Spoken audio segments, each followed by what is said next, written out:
Olá, amigos. Vocês já imaginaram adquirirem um imóvel e depois de 10 anos você receber a visita de um oficial de justiça, o intimando para entrar com embargos de terceiros referente àquele bem, pois a pessoa que vendeu aquele bem para você tinha uma execução fiscal datada de mais de 25 anos atrás? E aí, o que é que você acha? Ontem eu tive um caso, um julgamento aqui no TRF, onde eu tive o prazer de fazer uma sustentação oral na segunda turma e graças a Deus foi uma sustentação oral brilhante, apesar de não ter sido julgada procedente, mas todos os desembargadores elogiaram a defesa que foi feita oralmente e também escrita, mas não surtiu efeito. Então eu gostaria de gravar esse vídeo hoje para vocês, dando esse alerta sobre o artigo 185 do Código Tributário Nacional, que entrou em vigor através da Lei Complementar 118/2005, certo? Então ele entrou em vigor desde 2005 no Código Tributário Nacional e diz que qualquer venda realizada após a inscrição do débito em dívida ativa é considerada fraude à execução fiscal.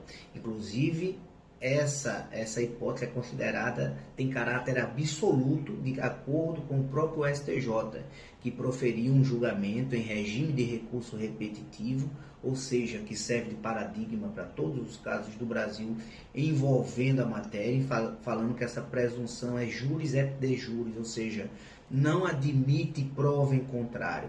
Se você comprou um imóvel de uma pessoa que estava sofrendo uma execução fiscal, e aquela venda foi realizada após a inscrição do débito em dívida ativa, praticamente não tem nada a ser feito. Nós alegamos várias preliminares, inclusive uma delas é o direito constitucional à propriedade previsto no artigo 170 da Constituição Federal, tá? Porque hoje, de acordo com os entendimentos do tribunal, dos nossos tribunais, inclusive sacramentado pelo STJ, o crédito da fazenda pública tem mais valor até do que o próprio direito à propriedade. Então, ela ganha umas inconstitucionalidades de uns artigos, por exemplo, o artigo 3 da Lei 8620/93, que apesar de não estar na CDA, foi declarado inconstitucional pelo STF. Esse artigo 13 estipulava que quando uma empresa for devedora de INSS, os sócios são responsáveis solidários pelo débito da empresa, foi declarado inconstitucional, apesar de não ter a referência expressa a esse artigo 13 na CDA, só tinha a Lei 8211, que é a lei antiga, mas essa Lei 8620 veio revogar essa Lei 8212. Então, estou dizendo que automaticamente se aplicava esse artigo de lei e que foi declarado inconstitucional. E se o STF declarou inconstitucional e a eficácia foi para trás, é extunc, ou seja, não teve validade no mundo jurídico, a venda que a pessoa fez com o meu cliente foi considerada perfeita e eficaz, mas nada disso foi levado em consideração. Então tome muito cuidado quando você for adquirir um imóvel. Procure obter a certidão narrativa do bem dos últimos 20 anos para saber o histórico daquele bem. Isso tudo o cliente fez. O único cuidado que ele não teve foi pegar uma certidão sobre a pessoa que estava vendendo o bem para ele. Isso é importantíssimo, você saber o passado da pessoa que está vendendo bem para você.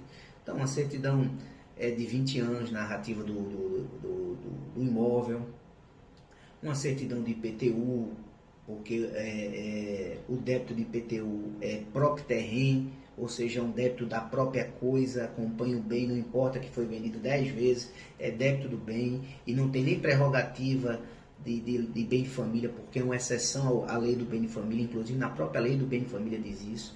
Então, certidão de IPTU, de condomínio, se for um prédio, né, um apartamento, porque o débito de condomínio também é débito do próprio bem. Luz é interessante, porque apesar de ser uma coisa pequena e não cancelar uma venda, mas ninguém quer pagar um débito de luz de outra pessoa, né? E principalmente vai lá na Justiça Federal, digita o nome daquela pessoa, o CPF dela e verifica se existem ações que estão sendo movidas contra ela. também vai no TJ e digita o nome daquela pessoa no Tribunal de Justiça e o CPF verifica se existem execuções fiscais estaduais contra aquela pessoa. Também vão aparecer, se tiver, os municipais, porque o municipal também é julgado pelo TJ. Tá? E se você quiser fazer uma coisa mais completa, você pode ir na Procuradoria e verificar se existem CDAs, pega uma certidão, para verificar se existem CDAs escritas contra aquela pessoa que está te vendendo. Por quê? Porque o artigo 185 fala da nulidade da venda após a inscrição do débito em CDA.